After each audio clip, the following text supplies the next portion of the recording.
Damos continuidade ao programa Anatomia do Poder, hoje tendo o privilégio de conversar com o presidente do partido do PTB, o deputado Roberto Jefferson, a quem se deve o início da luta efetiva contra a corrupção no país.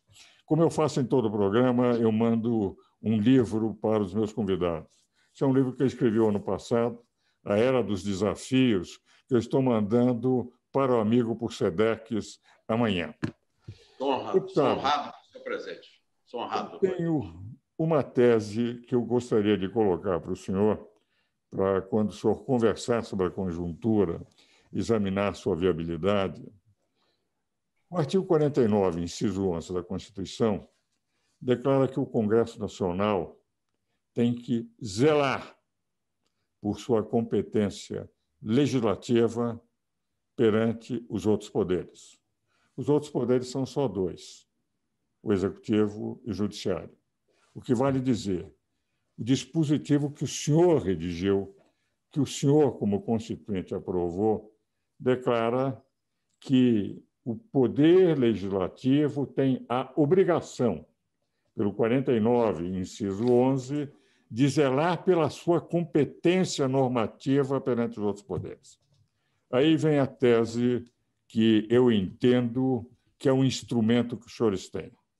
Se há um dispositivo que os senhores podem zelar, mas se a invasão for do Poder Judiciário, os senhores têm que consultar o Poder Judiciário. Se o Poder Judiciário que está invadindo a sua competência pode ou não pode invadir a competência, não são os senhores que estão zelando, seria o Poder Judiciário. Para que os senhores zelem, os senhores têm que ter um instrumento à altura para zelar. Ora, o artigo 59 da Constituição declara o processo legislativo e coloca o decreto legislativo como um instrumento que não é explicitado dos artigos 59 a 69, como é a medida provisória, a emenda constitucional, a lei delegada, a lei ordinária. Então, a tese que eu tenho defendido é de que os senhores teriam direito de anular decisões do Poder Judiciário que invadissem a sua competência legislativa através de um decreto legislativo. Porque, caso contrário, o que haveria era um dispositivo na Constituição pelo qual os senhores teriam o direito de discutir em universidades, em academias literárias, um direito teórico sem possibilidade de ser exercido, que é o zelar pela competência normativa. Então, a meu ver, o decreto legislativo poderia ser utilizado, embora não tenha regulação no processo legislativo, porque dependeria de legislação ordinária, mas a legislação ordinária não poderia eliminar o espectro abrangente do decreto legislativo, que é a única forma que os senhores têm de zelar pela sua competência legislativa é indiscutivelmente através do decreto legislativo. Caso contrário, os senhores, em relação ao Poder Judiciário, nunca poderiam se defender contra a invasão de competência. Eu só coloco isso para a sua reflexão como deputado, porque agora eu quero ouvi-lo. Eu agora li a Constituição com carinho nesses dois artigos e incisos que o senhor me chamou a atenção. Eu nunca havia pensado sobre isso. Nunca havia. Como é que o senhor tem o direito de zelar se o senhor não tiver instrumento para zelar? O único instrumento que eu vejo, até porque não tem regulação, é o decreto legislativo. E vou mais longe. Veja o seguinte, senhor deputado, se nós analisarmos efetivamente, o Poder Judiciário não pode negar, porque se negar, gera um conflito entre poderes, que só seria regulado pelo título 5º da Constituição, que fala da defesa das instituições democráticas e do Estado. Para nunca chegarmos a esse ponto, é que o Constituinte, na organização dos poderes, deu os instrumentos. O Legislativo zela pelas suas competências próprias, o Judiciário é guardião da Constituição e o Executivo é o organizador, do 76 ao 91, da administração do país. Mas isso eu só coloquei para a sua reflexão. O que eu gostaria de ouvir agora, como é que o senhor vê a conjuntura? E agora o senhor fala até o fim do programa, esses últimos 8 minutos que nós temos. Eu vejo de uma maneira muito parecida com a Venezuela, doutor Ives. A Suprema Corte da Venezuela pôs a esquerda no poder. O que está havendo no Brasil, eu tenho conversado muito com ex-políticos da Venezuela, não é? Eu tenho uma atividade, eu tenho conversado com políticos da Argentina, do Uruguai, do Paraguai e muitos da Venezuela, hoje, inclusive, morando no Peru, mas eu me correspondo diariamente com eles. Quem começou o processo de consolidar o Maduro no poder foi a corte venezuelana. De que maneira? Primeiro, soltando os criminosos mais importantes, como a Corte Constitucional do Brasil fez aqui no final do ano passado, e não reconduzindo à prisão. Protegendo os traficantes, como tem feito a Corte Constitucional do Brasil. Basta ser preso um traficante do PCC que em uma semana ele é colocado em liberdade. 3 grandes foram colocados recentemente na rua pelo Supremo, como foi na Venezuela, tal lá como cá. Lá na Venezuela, eles soltaram os criminosos para fazer os coletivos. Como é que se organizaram os coletivos para bater nos conservadores na rua e tirar das ruas o conservador com a sua família? Os criminosos que saíram da prisão, homens sem escrúpulos, porque a revolução não se faz mais com o operário, não é mais o pé de fábrica, o chão de fábrica que faz isso. É o criminoso na cadeia, tanto que a esquerda brasileira ela protege de toda forma o preso na penitenciária. Agora, o Lula foi aclamado nas cadeias. Por quê? Eles estão salário mínimo, total proteção e doutrinam os presos dentro das penitenciárias, porque eles sabem que a revolução não será feita pelo operário, vai ser feita pelo criminoso que está preso. O Fachin soltou 30 mil.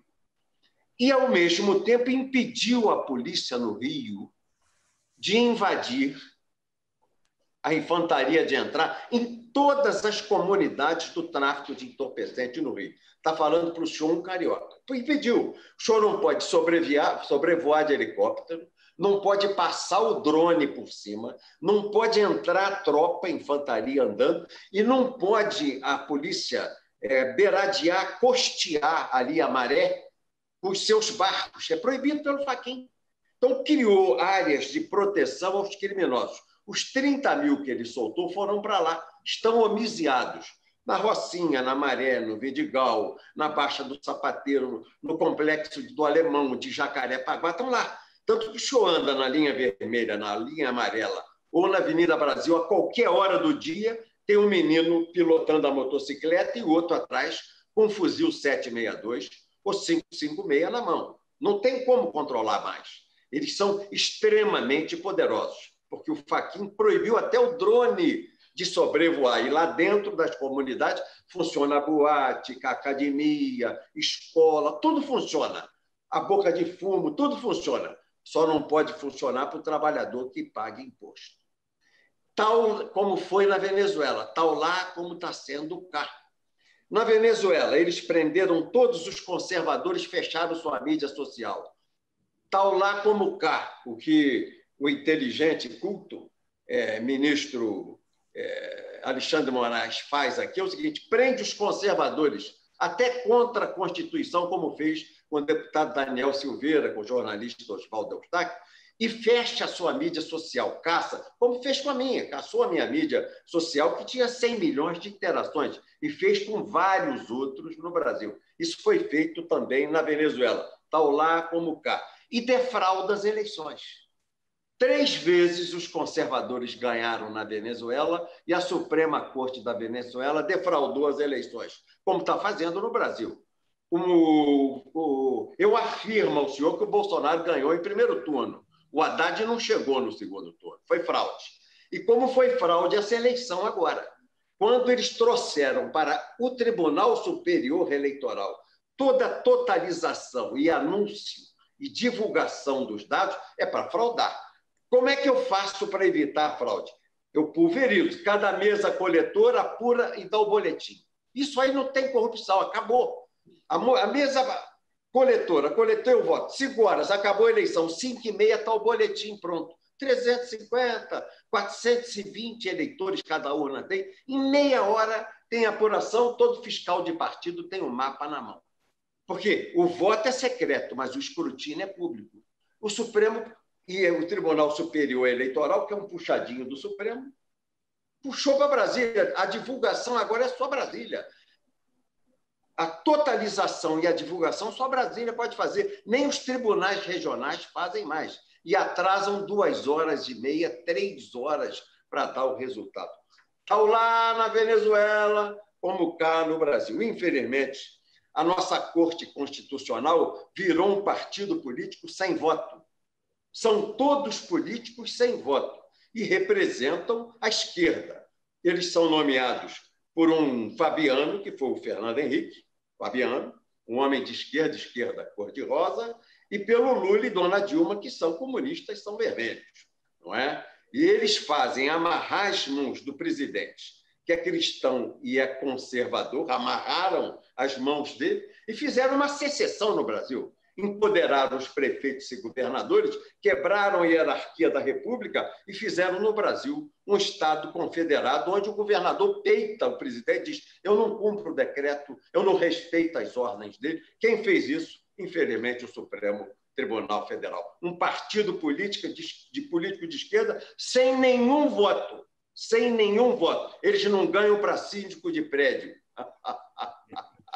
O caro deputado, o tempo é um grande inimigo. Mas foi um prazer falar. Um prazer. Continuar. Evidentemente, eu tenho as minhas críticas no Supremo, são mais de natureza jurídica. Eu vejo que o senhor é muito mais contundente, mas, de qualquer maneira, eu tenho a impressão que, para o nosso telespectador, é muito útil conhecer exatamente a visão de quem trabalhou e foi constituinte, assinou a Constituição. Dos 11 ministros que nós temos lá, eles não participaram do processo constituinte e que conhece perfeitamente como foi a máquina que levou a termos uma Constituição que o doutor Ulisses, que era seu amigo e meu amigo com o Bernardo, meu amigo particular, veio a considerar como uma Constituição cidadã. Muito obrigado por sua participação no programa. Uma bênção, meu magistrado, grande magistrado nacional, gentileza do amigo, conhecedor de direito, o maior jurista do Brasil. O senhor aqui. Um modesto advogado de província. O maior jurista do Brasil. Senhores telespectadores, espero que tenham gostado do programa. Eu os espero novamente no próximo domingo.